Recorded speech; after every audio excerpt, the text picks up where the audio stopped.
We don't need no stinking podcast. Oh, no. Well, you buy a hat like this, I'll bet you get a free bowl of soup, huh? I'm not wearing hockey pads. I'm gonna make him an offer again. You play ball like a girl! Oh, yeah! Come to play! And Leon's getting larger.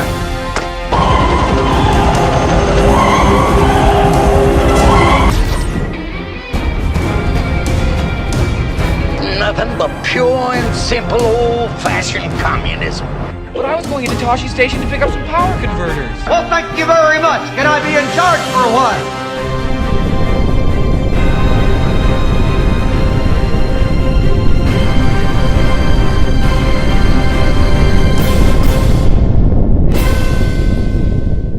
Hey everybody, welcome to Big Bang Cinema. My name is Isaac Anderson. I'm Tyler. Oh, what? It's Tyler. Look at the suave old haircut you got, man. Yeah. Oh my goodness. Your friend owes me a favor for this. Oh yeah, my friend UDL got his, I believe he got his barber license by cutting this man's hair, and he's got some glorious locks right now. I lost like what, was it? You must have lost 9 inches of hair. Yeah, and probably like 2 pounds off the facial hair that you had to shave off. Because that stuff that was burly. I was like a little off the sides, a little shave up with the stubble, and lay me back in the chair, and I fell. I was like, no, where'd it go? It took me 9 years to get out the OT. Oh, 9 years? 9 years. You are the kind of guy that can grow that in like no time, though. No, I had to style it for 9 years. Style it? I've had it for 9 years, man. You look good, though. But guys, in case you don't know, this is a show where we talk about movie news, movie reviews, and everything in between. My chin's cold. Oh, man. Speaking about cold, David Ayer of Suicide Squad directing fame. Oh, Lord, no, not that guy again. Oh, yeah. Apparently he's making a Scarface movie. Don't reboot it. And he's rebooting it, but apparently Universal, the production house that is doing it, doesn't want to do it because it's, quote, too dark. Well, Universal, that's the first good play they've done in a while. Yeah, but I mean, what do they want to do? Look, I got a question. They turned this down, but they greenlit The Mummy. Yeah, because they thought they could make a franchise out of this. This is like a one-time deal. Man, it's a recognizable name. It's a very popular movie. But, isn't that supposed to be dark? I was a little bit kind of taken aback. The way I feel, you should not reboot it. It's like rebooting Gone with the Wind. It's like it's a classic movie, and it's so ingrained. You can't do Say Hello to My Little Friend again. You just can't. So what they didn't do is make a sequel for it about a son named Scratch Face, because it's not quite a Scar yet. That's like the MTV teenage girl version that they want to do. Scratch Face. Oh no, we don't want to do that. We don't want to touch this movie. It's it doesn't need to be touched. I think the only reason this is going to be happening is if No, you don't need to be touched either. Oh, you don't get touched. No, that doesn't happen. Yeah, I know, it doesn't. The Scarface reboot is not a good idea. I think Universal is they want a hit. They're craving. Their mouth is watering for a good hit because they've gone so long without. They're starving. The studio is dying. Yeah, what's the last hit they had? Do you know? What Universal? What was it? Jurassic Park? No, that's it. I think it's Universal. Yeah. I think that is because I remember last year. Last year was their biggest year. No, the year that Jurassic Park came out. Like Jurassic World? Yeah, Jurassic World. 2015, right? I think 2015. That was their biggest year they've ever had. Oh wow! Because they had. I know. The last big hit was the Fast and Furious. Oh yeah, that's right. Well, I mean, they can't come out with a Fast and Furious movie every quarter because they're craving a franchise right now. Because Jurassic Park takes too long in between films, and people are getting about burned out with Fast and Furious. Yeah, and they tried to start the franchise with The Mummy, which did not work. They're trying to get that dark universe up, and it kind of fell on its face before it ever got off the ground. It didn't need to be existed. It didn't need to be existed. What they could have done was have Universal, if you're listening up, start out with Van Helsing, modern Van Helsing, and then just have him fighting different monsters in different films. I'm sure you'll get that film. And I'm pretty sure it was in that dark universe that fell flat on its face.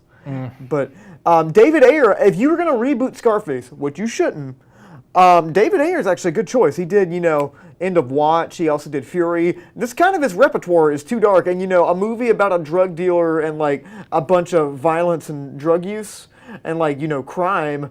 Don't you think that should be kind of dark? Do they want to make PG-13 Scarface? Which, that hurts my mouth just saying that. No, I'm about to say this. they should not make another Scarface. Ooh. I'm sorry. That was something for a later story we got. See, Quentin Tarantino could have done this. I don't think Quentin Tarantino's up for rebooting things. No. What they do is like doing a reboot, make a sequel about his kid, have Quentin Tarantino direct it, make it crazy off the walls film. Oh yeah, see that would be fun. I would watch Quentin Tarantino could do a film about Care Bears, and I'd freaking sit there and watch it. Oh, because it would probably be awesome, and you'd probably see the Care Bears say the F word or two. Yeah, I wouldn't mind seeing that. I mean, I wouldn't mind seeing a Care Bear like I don't know, like blow or the face off another one or cut his ear off like in Reservoir Dogs. I'm sure you would probably. I want to see some Django Unchained shooting, blowing up in the face, kind of a. I mean, just like some really dark comedy. A dark comedy. I love Pulp Fiction. But anyway, let's kind of move on from that because Dark Ayer's, David Ayer's Dark Air. That's what we call him, Dark Air. Dark Ayer's Scarface is a no-go. Scarface shouldn't be touched. Universal's doing a good thing turning this down because it should not be remade. Yeah, I don't think it's because they want to. I think they probably wanted the more accessible PG-13 thing, which is or that they're trying to boot up, make a franchise, but a guy taking over. I don't know, make like a whole Grand Theft Auto guy taking over different districts as he goes. Different states, cities. No, it works as it is. But continue. Like what's next? Well, let's talk about Quentin Tarantino. Another favorite subject of mine is actually making a movie off of Charles Manson. I thought it was Marilyn Manson at first, but it's Charles Manson. Oh no, I don't think Marilyn Manson killed anybody, man. As we know of. Yeah, so we know. I'm not accusing anybody, but besides, he killed with music. But ooh, that was a harsh one. Yeah, that was pretty bad. But I mean, Quentin Tarantino, honestly, if he puts his mind to something, he can do it. Yeah, it's almost kind of like when you watch one of his movies, it's kind of like he doesn't even really have to try. He just makes good movies, like that's just what he does. Because it's original. Yeah, like he just writes he's such a great writer. Mm-hmm. Like if you read his scripts, he writes some like novels. Like he writes things in the Kill Bill script. It's just kind of that like such good descriptions of these characters. And he has such an awesome vision in his mind. He's such a great director. I mean, and you can see the parody that he has in his films, because if you look at it like subjectively, I mean, his films are a parody of like grindhouse franchises. Oh yeah. Which I mean, instead of parodying, he makes the greatest like grindhouse films of all time. Oh yeah, he loves those. He kind of like looks on them like the 70s exploitation films. Yeah, I mean he's done anywhere from like the grindhouse kind of thing. He's also done kind of gangster. Yeah, the gangster pieces. And he's been all over the board. He's been like the Western, he's done it all. He's done 2 amazing Westerns. Yeah, and this is the first time I know of that like he's actually going on a story that's already been. It's not like a completely original story. He has to go on something that's already happened, like an actual historical event. And this doesn't necessarily worry me. I have no doubt that Tarantino knows what he's doing when he writes and directs. But like, what do you think? Do you think he's going to take some creative liberties, or is he going to try to do it like pretty straight up? It's probably going to be pretty straight up, but it's going to be wacky, man. Like, I'm pretty sure it's going to make them like they're whack jobs. Oh, yeah, for sure. And all his characters have such kind of, great dialogue. Great dialogue, and they're so unique. I mean, he does not put a lot of bland characters in his movies. I can't really think of any. And if they are, then it's kind of like they get killed off real fast, and like that's kind of the whole point. Because he makes films, because there's films where you think about, you see a film, you think about the main character in it, but you watch this film, you walk away thinking about everybody in that movie. Yeah, and also he's a big proponent of kind of like real, actual, practical stuff. I don't know any instance in his movie we've ever seen like a CG kind of sequence or anything. I think the only time he uses computers is like put the logos up, and that's kind of interesting. We don't have a whole lot of directors like that. 70s style filmmaking. Yeah, and he's real big on 70mm film and actually 35mm film. He shoots all his movies on actual film. He does not like digital stuff very much at all. Actually, I don't know if he ever uses it.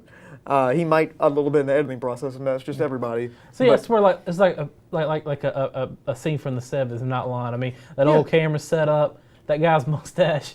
Oh yeah, and his hat. Yeah, these T-shirts. I mean, it's like it's from the 70s. He's trying to be like Roger Moore from the James Bond movies. I see the hat. Yeah, but yeah, he makes great films and Panavision. Look at that. Oh yeah, awesome. We'll let see one of those. Yeah, well, you still see him on. No, I'm not talking about film reel. Oh yeah, Panavision. and there's nothing that kind of brings anywhere near the quality of that than actual film, like 35mm. Keep it alive. But yeah. So if they cast this, I think the rumor is they want Brad Pitt or like Jennifer Lawrence to kind of play in this. Like, who do you think should play Mr. Manson himself? Okay, I'm going to go off a limb here. I would say Sam Rockwell. Sam Rockwell. I think he could pull it off. I gotta agree with you there. That's a solid choice. To me, this guy is like one of the most underused, greatest actors that's ever been. Oh yeah, Sam Rockwell was great. What's his favorite thing he's done for you? The one with seven killers, seven. The one with Chris. Oh shoot. I know what you're talking about. Yeah, the one he was the vigilante in it. Yeah. That it gave me the shivers. How cool that was. Yeah, I'm a big fan of Galaxy Quest. Galaxy Quest. And yeah. I also love Moon. Moon was really good. Yeah, Moon was good. And that really showcased his acting ability a little bit more. But I think he could pull off Charles Manson. Jennifer Lawrence might be good too, but who knows? Especially directed by Quentin Tarantino. Who knows? It might be good. Speaking about might be good, Matt Reeves, director of the upcoming War of the Planet of the Apes and also The Batman. Remember that movie? Yeah. Oh yeah. That's Val Kilmer though. Oh no, that's Val Kilmer's more successful brother right now. It is. I can't tell if it's like Val Kilmer or Jeff Bridges. It's really confusing right now. It looks like both. I don't know how somebody could like two actors. But well, he does. Matt Reeves apparently has scrapped Ben Affleck's script for the Batman and is not going to be using it whatsoever. He's starting from scratch. Oh well, I wasn't looking forward to that because I really want to hear how you like them apples. I really wasn't looking forward to that. Well, I mean, oh yeah, that's his face right now. Oh, sad Ben Affleck. Safleck. But gosh, look at that! Look at that right there. Golly. Wait, yep, that's a 5-head. That is a 5-head. Oh, Mr. Affleck, I'm sorry. He's had a tough time in this movie. So, if you watched the show before, which you probably have, you probably haven't. Who knows? If you're part of the 6, thank you. Well, actually, I've heard the rumor is they kind of pushed his script out because it called for Matt Damon to actually be playing Nightwing in it. I seriously doubt that. I'm serious, 100% true about this. I made it up, but it's 100% true. It's like Breitbart kind of stuff right there. Yeah. But I think it was probably. That is not Breitbart stuff right there. Oh well, who cares? But. This movie CNN stuff right now, but I mean, this movie has been kind of like a production kind of hell. Yeah, production hell for a long time. I mean, it lost directors, it gained directors. Matt Reeves was on, Matt Reeves was off. It was pushed back like 2 years. It was pushed up a year. Then it was changing all the time. They had an idea for the script, and they threw it out. And all of a sudden, the guy that was going to do the score dropped out, and then they got to get this guy. And it's just so many things in this movie are going wrong. See, but Matt Reeves to me is a step forward. Matt Reeves is a definite step forward. I haven't seen War of the Planet of the Apes. I think I'm going to go see it tonight. But I'm really excited to see what he does with it. He does a really good job. If he can make me care about monkeys on horses, sir. Apes. Yeah. Sorry. Apes on horses, firing machine guns. Racist. Well, I think it's going to be fine. I think this, well, it's in good hands directing wise, and we're going to get a detective style Batman. But I think the rumor was Affleck wanted to do Batman getting trapped in Arkham Asylum, and he has to kind of fight his way out, fighting all the villains. Oh, the video game. It's the video game. It's the video game. Yeah. That's what I heard. That would be a fun movie. Yeah. But what do you think was in his script? And don't say Matt Damon because it's not. Possibly like a cameo from Kevin Smith. Possibly Kevin Smith cameo. Like I expect like somewhere along it shows it shows in jail and it's got like Silent Bob and Jay in there and they're like a lot of them. Goes, that's the guy who threw us to prison. And they're like, yeah. He goes like, oh, Blunt Man and Crot will have their revenge. Like I thought that was a pretty cool cameo. Like I really like to see that. I don't think that's gonna happen. It's totally gonna happen. Blunt Man and Crot. Come on! I don't think that's right. I'm not lying. The legit superheroes. Hey, you're right.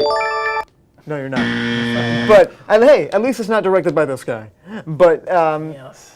I don't know. Matt Reeves. I want to see what he has to offer. I don't know if did he write the Planet of the Apes movies? No. Some guy in the 50s wrote that. Well, the modern scripts. I don't know if he had anything to do with the writing process, but his directing is very strong. I think it's very suited for this kind of story, and I'm excited to see what happens with it. But I don't think Ben Affleck's too into the Batman thing anymore. He's been through too much. He's been through Sad Flick, and then he's been through all this kind of battering around with the Batman scripts and the Batman kind of direction. He said he's not going to do it unless it's going to be really good. See, get Kevin Conroy to do it, and then bring back Mark Hamill to be the Joker. But see, I like Ben Affleck as Batman. Ben Affleck as Batman was my favorite part of Batman v Superman, which it wasn't a great movie, but I really enjoyed his portrayal of Batman. Besides the killing thing, but I'm excited to see what happens with it. But who knows? It might be good.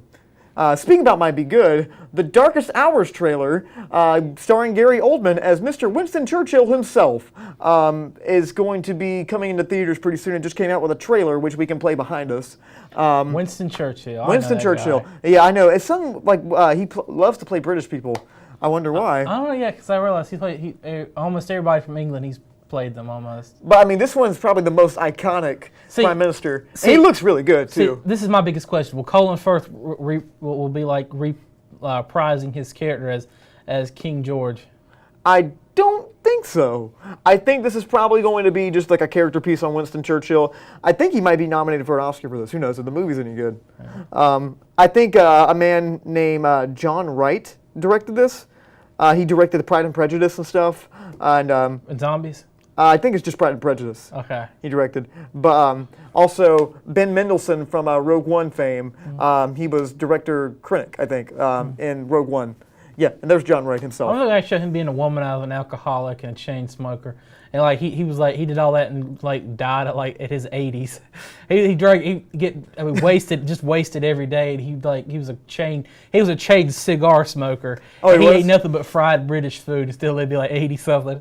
Oh wow! Yeah, and that's incredible, man. It gives me hope. Well, I mean, he gave all the British people hope too. He was a big proponent of fighting the Nazis. It gives me hope. Like maybe I could like live the way I live and keep live to 80. Well, you're not going to be very healthy doing so. You can live that long, but it's not going to be a fun time. But so I want to see him, Gary Oldman, fight some Nazis as the Prime Minister of England. He doesn't fight Nazis. Well, he leads people to go fight the Nazis. He fights the authority of the Nazis. He gives hope to everyone at home. He keeps them fighting the Nazis. Yes, he keeps them fighting the Nazis. He doesn't literally go out and punch one. That's what I'm saying. Everybody knows that the one who defeated the Nazis was Patton. Yeah, but I mean, this guy was a big proponent of trying to fight that regime. Yeah. And I'm excited to see what Gary Oldman does with it. I'm not too familiar with John Wright's films, but from what I see, the makeup is fantastic of this. I don't know if they did some CGI stuff with his face or not, but if he actually gained the weight for this, that would be kind of interesting to see. But it looks really good, especially the little, little chicken thing they got right there. But everything in this movie looks really interesting. I'm excited to see it. But guys, if you want to see any of these things at all, or you want us to talk about anything else, you want to ask us who Winston Churchill was? Yeah, in case millennials, it was the Prime Minister of England during. If you want to ask us what a Prime Minister is too, please or leave where a comment England is located. Go ahead and please leave a comment at Studio67NCC, Facebook.com/Studio67NCC. We would love to hear what you guys say. You want to do it together real quick? Oh, let's do it. Facebook.com/Studio67NCC for comments. Nash Community. You're close. Yeah, we're getting all tongue-tied, guys. We're going to take a really quick break, compose ourselves, but when we come back... Oh, we got us a good old segment. Because, everybody loves this kind of stuff. I hope so. If they watch the show, unless Scott Patterson's on there, they probably watch. But, who's that guy? Who was that? I don't even remember. But, guys, we'll be right back.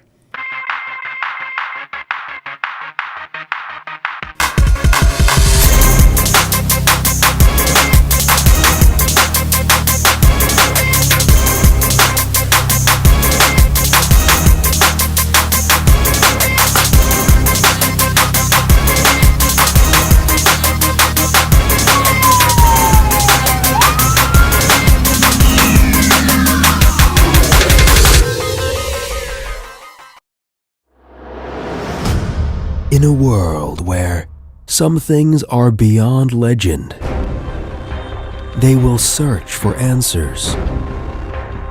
Be prepared. Hang on to your seats. They are going where no one has gone before. Until now. Why are you so close to me? I don't know. Let me back up a little bit. Yo, check out our show on Big Bang Radio.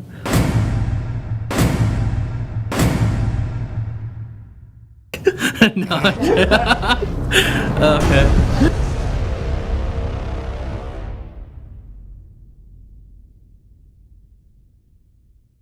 Did you know Nash Community College offers 12 degree programs entirely online? Are you interested in information technology? Explore information technology systems, network management, systems security, healthcare informatics, or web design and administration. These 2-year programs are only a few of the online associate degrees offered through Nash Online. Students receive the same quality instruction and resources as on-campus students without ever stepping foot on Nash's campus. Learn more about Nash Online today at online.nashcc.edu. Tight. Oh, thanks, guys. Welcome back to Big Bang Cinema. My name is Isaac Anderson. I'm the other guy, and now bow for our segment. Oh wow, you gotta do some lead up to it. I am the other guy. No, like not that. You gotta lead up to the segment. Like I did. Set it up. I told him. You can't just say, "Here's our segment. Here we go. Do this." You gotta say something about it. Okay, I'm about to say, "Here we go," our segment, and we're talking about the news article where a Jeremy Renner was filming Avengers. Jeremy Renner, not these Jeremy Renner. Oh, a Jeremy Renner was filming a scene from the new Avengers film. Broke both his arms. They had to get them both amputated. It's pretty messed up. I don't think about the amputation. I don't think the amputation's right. Oh, is that true? No, I'm about to say it's a different kind of Hawkeye. Yes. Oh, it's gonna be like the Green Arrow from the Batman. He's gotta learn to do it with his feet. That's a really dark turn for Infinity War. It's kind of like Hawkeye has to relearn all his life skills, and like his wife's gonna leave him because she can't handle it. And that needs to be a film in its own. It's about him struggling to get over his new handicap. That'd be pretty good if we get Robert Zemeckis to film it. I'd do that. I would watch that. Yeah, that's really good. He's got no arms. He's got the whole robos, and he's trying to actually that'd be pretty sweet if you got two of those bionic arms. Yeah, those Winter Soldier arms, so he can get a really powerful bow and. That was really good. But continue on our segment. And it's this week's segment. It's called Lights, Camera, Ouch. Ooh, do us some flair. Or karma, I like to call this. What? Karma. You gotta say it with some flair. Oh, lights, camera, ouch! I was having a hard time reading what the stuff was said. Oh, well, I mean... It looks like Kamita, like he wrote Kamita. Oh, well. But guys, this is going to be a segment where we talk about different actors that have sustained injuries and or death on set. Because karma is not fun. You know it's very unforgiving. Speaking about not fun, George Clooney... he is the windbag himself. The windbag. George Clooney sustained a very serious injury on the movie Syriana back in 2005. He plays a CIA agent that's been retired, and he goes to Syria, I believe, and he's interrogated by this Syrian officer. And there's a scene where he gets knocked down. Also, Mr. Matt Damon himself's in this movie, so that's fun. He gets knocked on the floor really hard. He's tied to a chair, and his head slams against the floor. And during that scene, his head actually banged against the floor, and he had serious brain damage to the point where he had to have surgeries and stuff. And he considered suicide because he got so bad that his head he literally just couldn't take the pain. And I mean, being George Clooney would be awesome, but I mean, having those headaches and everything, I don't know if I'd want that.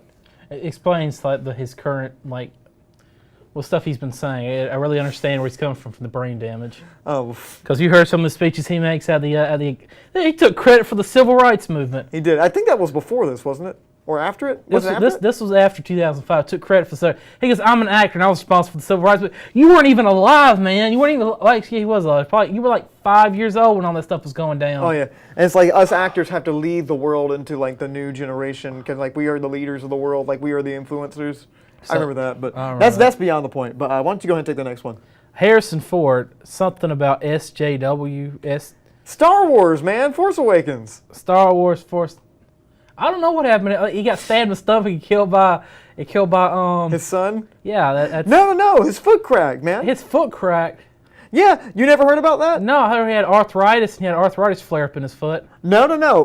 He was shooting a scene next to the Millennium Falcon, and they ran over his foot. No, the door malfunctioned. The hydraulic door malfunctioned and crushed his foot, and literally bent it sideways. And they had to stop filming for 2 or 3 months because he couldn't walk. Sucks. Yes, but he had that coming though. Well, I don't think so. He is a jerk. Well, I don't know that.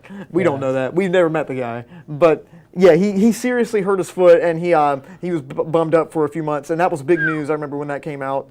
And apparently, J.J. Abrams, the director of The Force Awakens, tried to take the hydraulic thing off his leg, which you can't do because it's a hydraulic; it's not gonna move. And he strained his L5, and he had to wear this back brace the rest of the time. And then apparently Harrison Ford fully recovered, and J.J. Abrams just couldn't do it. And this man's twice his age. But yeah. Yeah. Go. You know what happened to the next guy? Tom Hanks. He had fell off a building doing that movie about the money pit. Well, that too, but that's not what I was specifically talking about. This is specifically about Castaway. When he stepped on that barnacle. Yeah, he stepped in that barnacle. Oh no, the coral. Go. Whatever. But continue. Do you know it? Yeah, he got poisoned by it. No, he got stabbed. Yeah, he got staph infection. Yeah, I remember that. Well, thanks. I saw it in the film. Yeah, but apparently he actually stepped on something where they were filming inside the body of water. Can't think of it. Ocean. But yeah, apparently there was a big staph infection he got. It almost poisoned his blood, and he said his legs started hurting to the point like where he could barely kind of get up. And the doctor found it, and they said if he would have waited any longer, it would have poisoned his blood and killed him. So yeah. So I know you know this next one. Yeah, Margaret Hamilton. The witch from The Wizard of Oz. Okay, what happened to her? Well, the first scene, the scene where she explodes, the fire comes up and she disappears.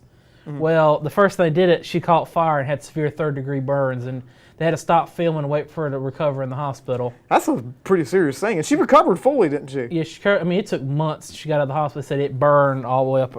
They had to stop and stop what they were doing and stomp her, get the fire off of her. Oh wow.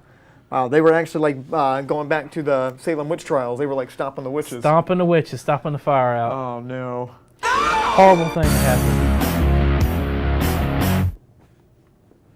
Okay, there we go. It was close enough. Yeah, let's go. Okay, but yeah, that was pretty sad. It burned the witch, and that was pretty sad, man. Oh yeah, just like Radiohead did in that new song. Oh, well, you talking about burning music? But okay. Oh no.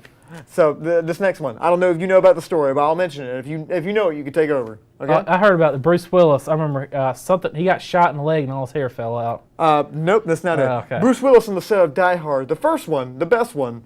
Mr. John McClane himself had a gun go off next to his ear, and apparently really damaged his hearing to the point where he can't hear right to this day. And that's why in interviews he doesn't really answer a whole lot of questions, according to his daughter, because either because A, he doesn't want to talk to them, or B, it's because he literally just can't hear what they're saying. And sometimes he'll just kind of act like he knows what the director's saying because he literally just can't hear them. His ears are messed up. Dang, he sacrificed so much to save Christmas. He really did. But that takes it for injuries. Let's talk about some deaths now. Let's get to the good gritty parts right now. Oh man, let's get into the hardcore stuff. But speaking of hardcore, why don't you take Mr. Hardcore himself, Steve Irwin? Steve Irwin. Everybody remembers that crazy guy, the Australian dude, played with crocodiles and snuggled with anteaters and gave mouth-to-mouth resuscitation great white sharks. This guy was doing a film called The Deadliest Ocean. And he was playing around with a stingray. Ocean's Deadliest. Ocean's Deadliest, okay. And he was playing around with a stingray, and Australian stingrays, if people don't know, they have a barb on the end of their tail. If they feel threatened, they'll stab you, and they're toxic.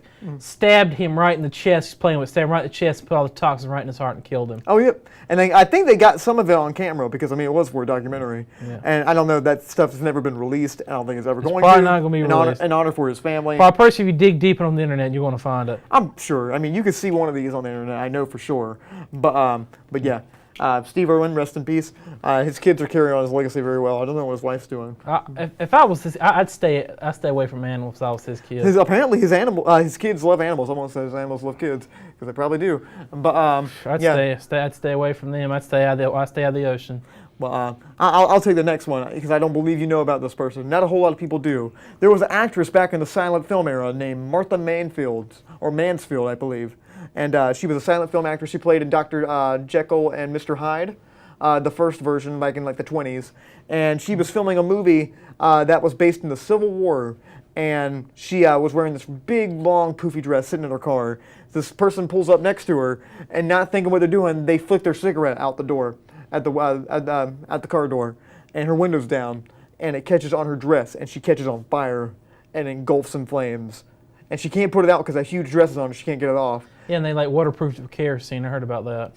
Not lying. That's how they would waterproof for scenes. They dipped the cloths in kerosene. That doesn't make any sense. Kerosene will waterproof. This is before they had modern waterproofing technology. They would dip it in kerosene. The kerosene would keep it waterproof. They used to do it with outfits for film, and they did it for circuses, the circus tents, they covered the whole thing in kerosene. Oh wow, I didn't know that. I So thought one kerosene was cigarette- flammable. No, like it once it goes instant up, gone. Oh yeah. It's like I mean, think of it. It's almost so pretty much. It's gasoline. definitely flammable, but yeah, waterproof. I did not know. So I mean, she probably went up in a matter of seconds, man. She probably did. But why don't you go ahead and take the next one? Because you told me about this one. I never heard John about Wayne. this one. Now, John Wayne, this injury happened without him even knowing he was injured. Okay, well, why don't you tell the people the movie he was in? Okay, this is called The Conqueror, and it's probably one of the most racist films of his day, where he played Genghis Khan, the Mongolian. And it was also considered one of the worst films ever made, but they filmed this out in Utah, Utah, Wyoming, but they had tested atomic bombs there not too, like probably 10 years ago. Wow, that costume looks cheap, by the way. And they were right downwind from atomic testing, and they were covered by fallout, and no one knew about it. They were blasted with radiation. They even like moved the set and dug up sand to bring with them to finish the film, finishing other set pieces. Mm-hmm. So they had irradiated soil with them. Ooh. And they had 220 people, and most of those people died from some form of cancer the following years. Oh wow. Yeah, and he had people with a gall cancer. They had kidney cancer. I mean, just any form of cancer you can think about. And they believe he absorbed so much radiation because he was the main character. So he's in all the scenes. Yeah. Yeah. So they think he had absorbed so much radiation that it killed him. He got cancer, and it just cancer-induced radiation-induced cancer. I mean that's kind of terrifying, actually. Yeah. I mean, like you could just film in a place like that, and you would still get the effects. I mean, of they probably felt uneasy, sick, and then later on it just built up in cancer. Yeah, I mean that kind of describes the movie, doesn't it? Pretty much. Yeah, but this next one is actually one that happened kind of close to home. Happened in Wilmington, North Carolina, back in the early '90s. And Mr. Brandon Lee himself, Bruce Lee's son, starred in this movie called The Crow. And this character, in case you don't know or haven't seen it, because it's a big thing. There's like the Hot Topic kind of era. This is kind of where it draws a lot of its inspiration. Yeah, very goth era. It's very 90s of a movie. In case you haven't seen it, Brandon Lee plays a man that him and his wife are murdered, and about a year later to that day, he wakes up and he's granted life by this magical crow, and he kind of gives him these special powers to go out and kill the people that killed him and his wife to avenge his wife. Yes. And so there's a scene in here where he's basically indestructible. Spoilers for The Crow, in case you haven't seen a 30-year-old movie. But there's a scene in here where this man is shooting at him. I believe there's a scene where where this actually happened. They were shooting at him multiple times, and it just wasn't affecting him. And so they put blanks in the gun for the extra's gun. That was shooting. But what they didn't know, one of the prop guys accidentally put a bullet in there, and they didn't know it wasn't a blank. And they shot Brandon Lee, and he died. And there's been rumors that that wasn't actually the scene, that there was an actual thing, like where there's a scene where he gets shot in the head. Maybe that was the scene where he actually got like shot through the face and he died instantly. But that's the main one. And I think they actually talked to the actor that did it and said, yeah, I killed Brandon Lee on accident. And there was another one that was like kind of an explosion that happened that he died in. But either way, he died in Wilmington, North Carolina, filming this movie on the set because an actor shot him and or exploded him. And it's really, really sad because actually this is the first instance I can think of digital technology being really used in a film like this that was like very subtle. Like they replaced his face because he wasn't done filming the movie. They replaced his face digitally on another actor, and you can't even tell. And it's really impressive what they did. Actually, believe it or not, they had to rewrite the end of the film because of his death. They weren't in film because the original story was he doesn't die. He's there to avenge. He walks the earth to avenge people who were murdered can't avenge themselves, so they just had to they had to rewrite the film to after he avenged his wife, he could pass on and be with her. Yeah, but it's a great movie. I haven't watched it in a long time. It's worth a review. I think he's buried right beside his father too. Oh wow, that's really cool.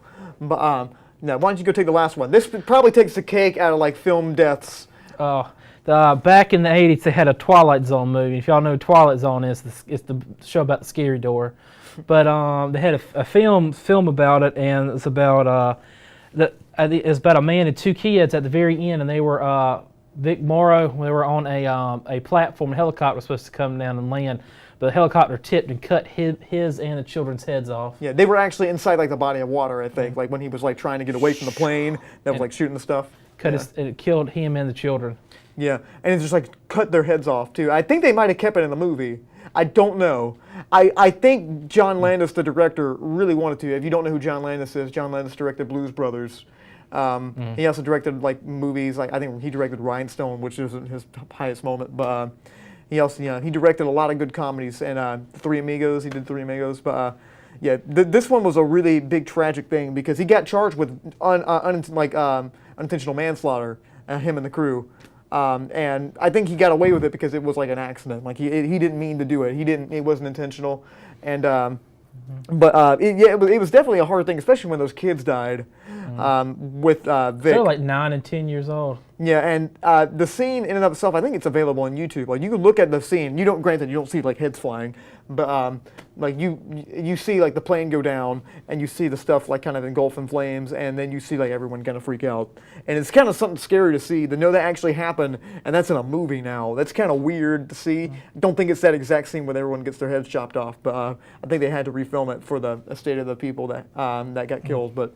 Yeah, I mean that's an interesting thing that happened. But guys, in case you have any opinions on this or anything that we might have missed, I do have an honorable mention. Oh yeah, go ahead. I forgot about this one. The honorable mention, it's rough, man. Okay, I'm bringing up Val Kilmer from Batman Returns, because right after that his career died. Oh yeah. It's just so sad watching a man's career die. I mean, we got one more. I mean, this man right Mr. here. Tobey Maguire. Mr. Tobey Maguire. He straightened his hair and straightened out the rest of his life because he's not he's not in this business anymore. It's so sad to see like a man die on screen. I mean, they didn't even take it out. You sit there and watch him kill his career. His career's dead. But say it's like murdered. It's like watching a guy slowly stab a knife into someone's chest and like watching them bleed. Yeah, it's watching that movie. I mean, it was a career snuff film. Oof, yeah. That's how bad it was. I mean, it was. It is pretty bad. But guys, do you have anything that we might have missed, or you guys want us to talk about at all? Please. If y'all know what happened to Val Kilmer, is he still alive? Is he dead? I don't know. Tell us. He's with Dr. Moriarty. Oh. Please leave us a comment at facebook.com. Take the last part. No. Look at the logo. 67. Put your hands up. I can't see it from me. I can't even read it. Studio 67 NCC. Don't touch my hands. We would love to hear what you guys say. So we're going to take a really quick break. When we come back, we're going to be talking about Spider-Man Homecoming. Not Tobey Maguire, because that poor man's Tobey dead. Maguire. Stay with us.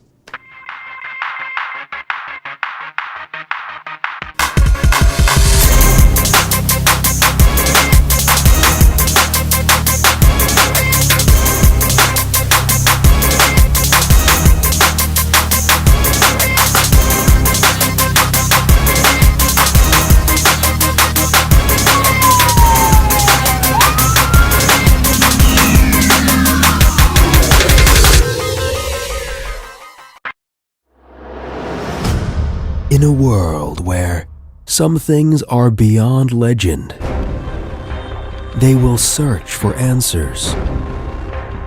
Be prepared. Hang on to your seats. They are going where no one has gone before. Until now. Why are you so close to me? I don't know. Let me back up a little bit. Yo, check out our show on Big Bang Radio.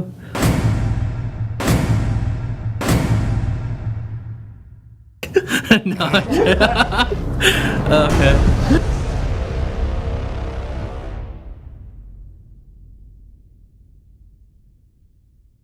Did you know Nash Community College offers 12 degree programs entirely online? Are you interested in information technology? Explore information technology systems, network management, systems security, healthcare informatics, or web design and administration. These 2-year programs are only a few of the online associate degrees offered through Nash Online. Students receive the same quality instruction and resources as on-campus students without ever stepping foot on Nash's campus. Learn more about Nash Online today at online.nashcc.edu. Online classes. Hey guys, welcome back to Big Bang Cinema. My name is Isaac Anderson. And I'm ready to move on with the show. Woo! Well guys, time for this week's movie review, which is something special if I might say so myself, which is going to be Spiderman. Spiderman Homecoming. Yes. Spider-Man Homecoming, which is the new movie from the Marvel Cinematic Universe and the good people at Sony. And it's a lifeline they gave to Sony too. Yeah, and Sony gets like first billing in this movie. Like that's the first thing you see. Sony. It's the Sony logo. Here, we loaned this film out. It was basically like Sony gave it to Granddaddy Marvel to make them a movie, and they took credit for it. No, what happens is like, here's a movie, here's the money, make us a.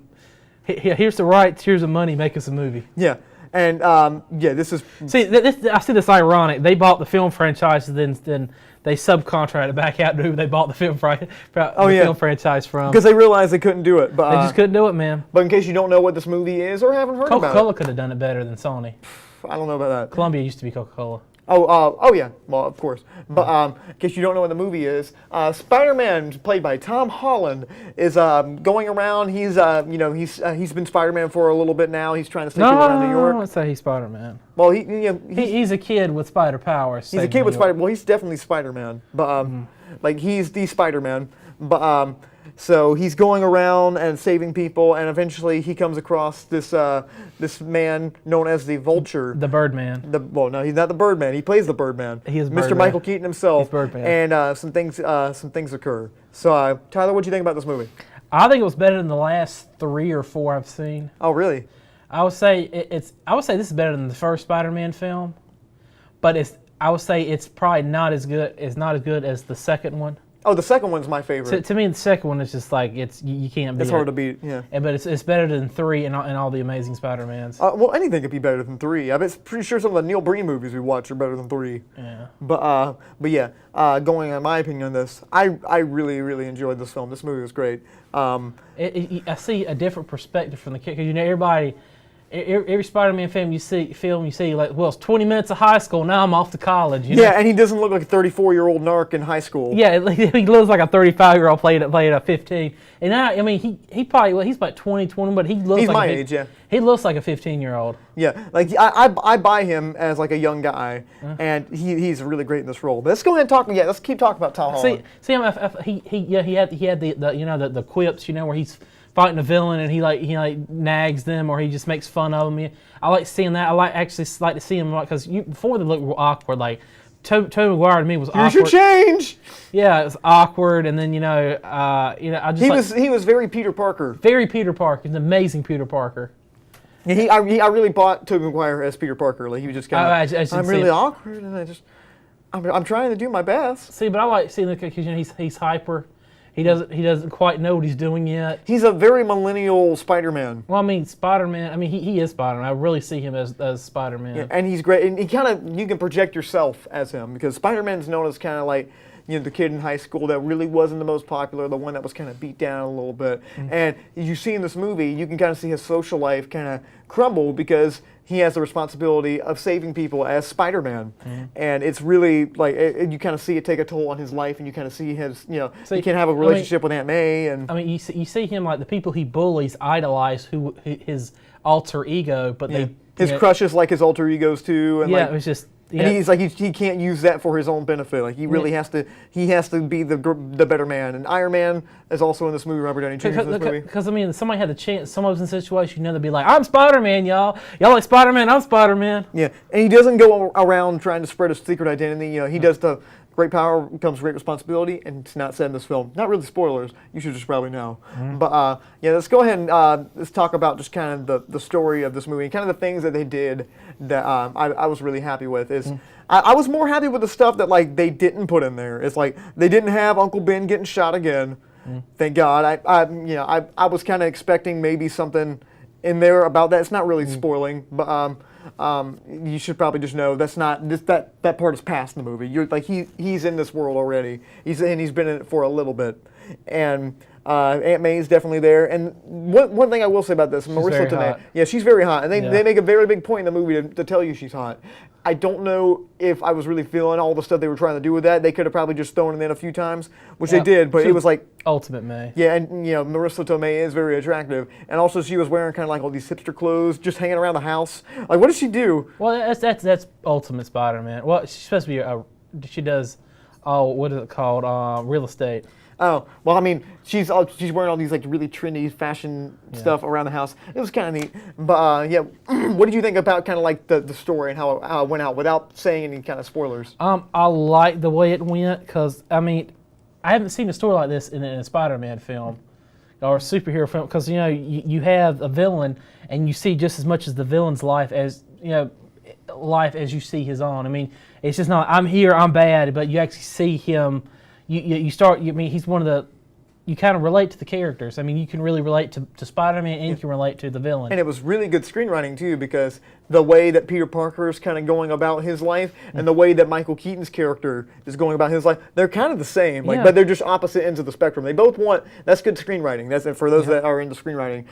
Your antagonist and your protagonist need to have a very similar goal in mind, but they need to have different perspectives on it, and they need to kind of go about it in different ways. Kind of like they're complete opposites, but they're also like the things they do and the people around them parallel each other. So that way they actually have some reason to kind of clash and a reason to kind of have a character arc. I mean, and I also like how it kind of had relevance to politics too, because the whole small business problems people have been having lately. I guess we'll go ahead and get into spoilers now. Okay, I'll go ahead and spoil this. Michael Keaton owned a construction and clearing company, and his job, he was paid, got a huge sum of money to go and clean up after the attack of New York after the Avengers film, and he had put all his money on the line. He had ordered a crew, he had ordered equipment, so he even he was gonna make some big money. So, but he had took a humongous risk on it, and he even put his house, refinance his house just to go get some of the equipment to do the cleanup. And he was like, I'm going to make you. He's a small business owner, and then the government steps in and says, "You're not going to do this no more. We're going to do it. We're not even compensate him."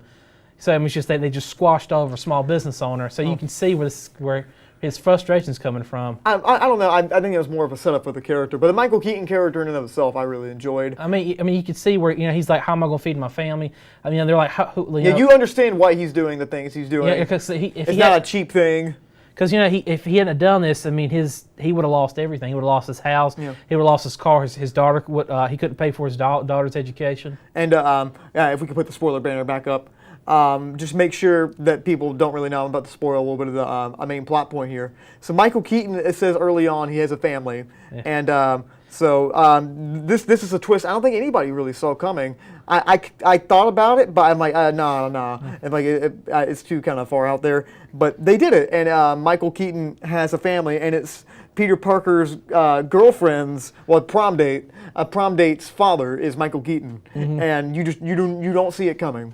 And there's a great scene in the car, which is this scene right here, where he's kind of like he figures out Peter is Spider-Man, and he has like a gun in the car, and his daughter gets out of the car, and like, "Don't mess with me. I'll kill everyone you love. He's like, don't come after me." And that's kind of the third act of the film, is like them having to like fight in the Tony Stark kind of plane, taking all the Avengers artifacts. And it's literally the third act of this film is Spider-Man trying to stop a robbery. It's not like a world-ending thing. It's just like a little robber trying to get this thing.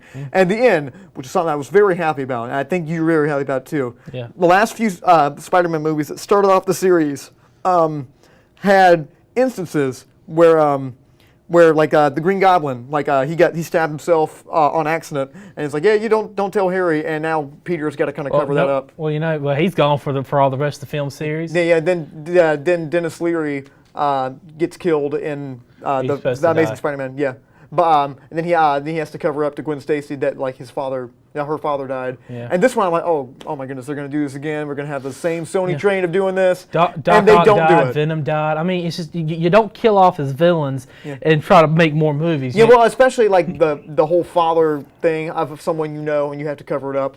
And eventually you have to have an emotional scene where you tell them. That's so cliched now. I'm so tired of it. I'm glad they didn't do it.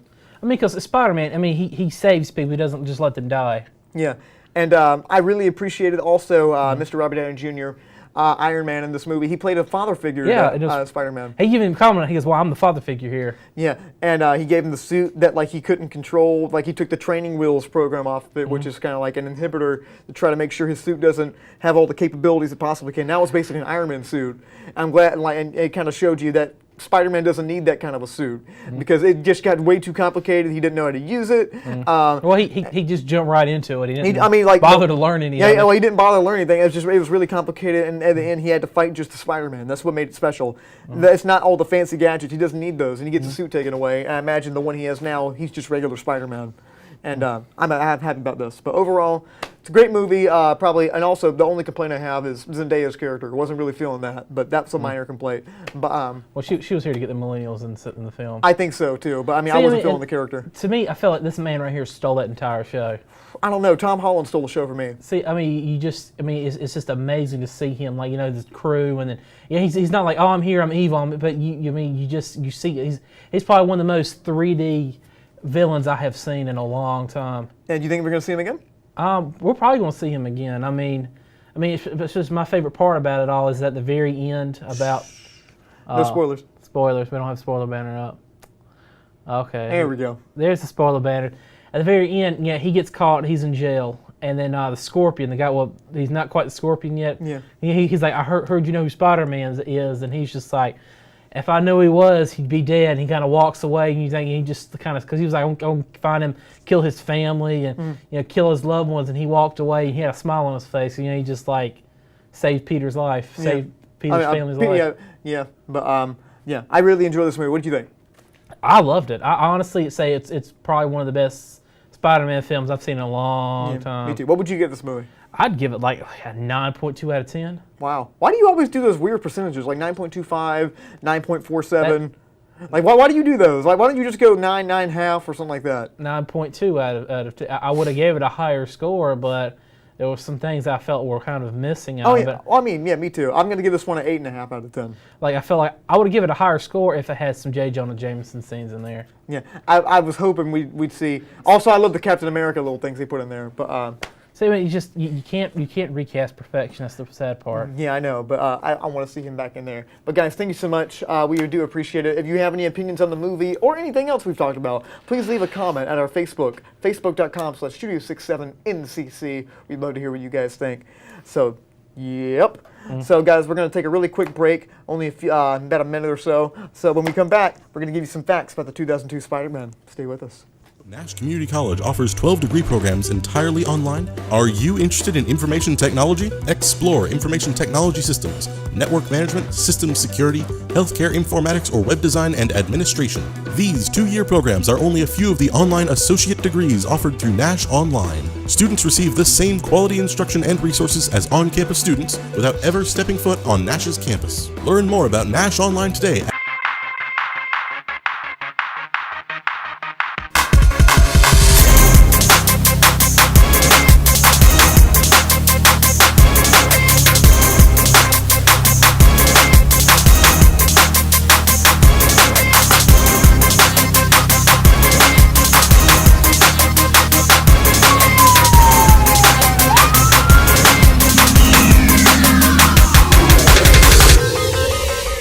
Hey guys, welcome back to Big Bang Cinema. My name is Isaac Anderson. And I am still just Tyler right here Googling facts. And time for our weekly segment of movie throwback facts. I guess so. The only fact, let's see if I pull it one off of my head, was for the 2002 Spider-Man.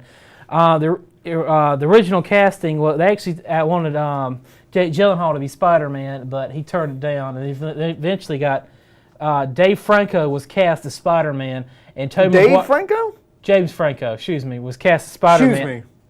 What was cast as Spider-Man, and they actually last minute Sam Raimi reversed their roles. He was going to be Harry Osborn. He was going to be Spider-Man. I couldn't imagine that. I could imagine that. I feel like it would be a whole lot better. Well, why do you Google facts? Why don't we just talk about the movie instead of giving the facts? Okay. Okay. So, I really enjoy this movie. This movie has that kind of tone in it that we haven't really seen in this a superhero movie. It's not like, as they say in the DVD extras, I thought this was a perfect way to describe it. It's not really like real life, but it's not really comic book either. It's somewhere kind of in between, and it's got kind of a cheesy factor in it, where it's got kind of the overacting extras in there of and just kind of overzealous kind of characters that are just kind of fun to watch. And it looks like it's kind of comic booky, like the J. Jonah Jameson. I mean, it's to me, it looks like a Sam Raimi film. And Sam Raimi did such a great job in this. And Tobey Maguire, I actually really like Tobey Maguire. Evil Dead. Yeah, I know he directed Evil Dead, but okay. Tobey Maguire, I really enjoy him in this role. A lot of people don't. Although he does look a little bit older. Like he looks like, you know, he's in his like early to mid 20s. He looks like a 30-year-old pretending to be a 15-year-old. Yeah, he looks like a narc. Like see, they look way too old to be high school students. Yeah, they do. But because this was like 20 minutes of high school and then college. Oh yeah, well because he looks too old. You know the scene where he's in the cafeteria and the plate comes out and he catches all the stuff on the plate. He actually did that. Really? That wasn't CGI. There was no stunt up. He actually did. He caught all the stuff on the tray. That's pretty cool. I was like, they said he practiced for it, and they actually. This film that they had so much faith in, they wanted to do. Sony and Fox talking about doing a crossover that and Spider-Man. I mean, Spider-Man and the X-Men to team up. I would like that. The tones would match really, really well. Not now, of course, with Apocalypse and stuff. But and all the costumes that were in this film were stolen. They don't have them. Who stole them? They knew that they'd have them back. Vulture. Yeah, they stole them. They said because they said they spent a lot of money to make. They said the outfit was like $100,000 just to make the suit for it. Oh yeah. Because they had a battle suit and then they had like a close-up suit, and they're worth like $1 million now. You know, they're just stolen right off the set. Oh yeah, and Bonesaw is ready. Yeah, I love that scene. Yeah. Also, probably it was a very powerful death of Uncle Ben. And the one time we had to hear, with great power comes great responsibility, is pretty good. That whole sequence is well done. Yep. It's kind of like when Uncle Ben gets shot and he starts crying. Tobey Maguire tears now, like the big old crocodile ones. Blue, it was raining, man. Yeah, and you hear the sirens in the background, and he finds the robber. He's like, "Give me a chance." Like, what about my uncle? Did you give him a chance? And the spotlight's on him, like for the police. As over there, he's like, "We surround you," and he's kind of looking out and kind of realizing that's not who he wants to be. He wants to be someone that helps people. And William Dafoe's he's having fun in this. He Gollums in the mirror where he's like, "We did it. We killed those people." Like I love that scene. Yeah, that's William Dafoe. I mean, have you seen a bad performance he's ever done? I don't know of one. He's always done great. But because he plays William Dafoe in all his films. Oh yeah, and he's wearing that cheesy costume that's a lot of fun. Yeah. Like, who in the world's going to wear that? Like, I think that suit was supposed to be made for a military mission. Who's going to wear that on a military mission, for real? I don't know, they got the teeth on it. And I was going to say, it looks kind of scary. Like, it looks like it's not tactical. Maybe the suit is, but the helmet's definitely not. But yeah, I love this movie. The second one's still my favorite. The first one has a lot of great qualities, too, I really love. But yeah, guys, that's our show this week. Thank you guys so much for watching. So next week, we're watching a movie that I'm really excited about. It's Baby Driver. Nope. It's War of the Planet of the Apes. Oh, I already saw Baby Driver. I really enjoyed Baby Driver. I have not seen it, but I liked it. It sagged a little bit in the middle, but it was good. Oh, sagged in the middle like my dog? Yeah, just a little bit. Yeah, she's fat. Oh, wow. But guys, thank you so much for watching. We really do appreciate it. Please leave comments at Studio67 NCC. And Isaac will read them. I will read them. Yeah, I'm here all the time. But guys, thank you so much for watching. My name is Isaac Anderson. I'm still the other guy. Stay lovely, guys. Stay classy.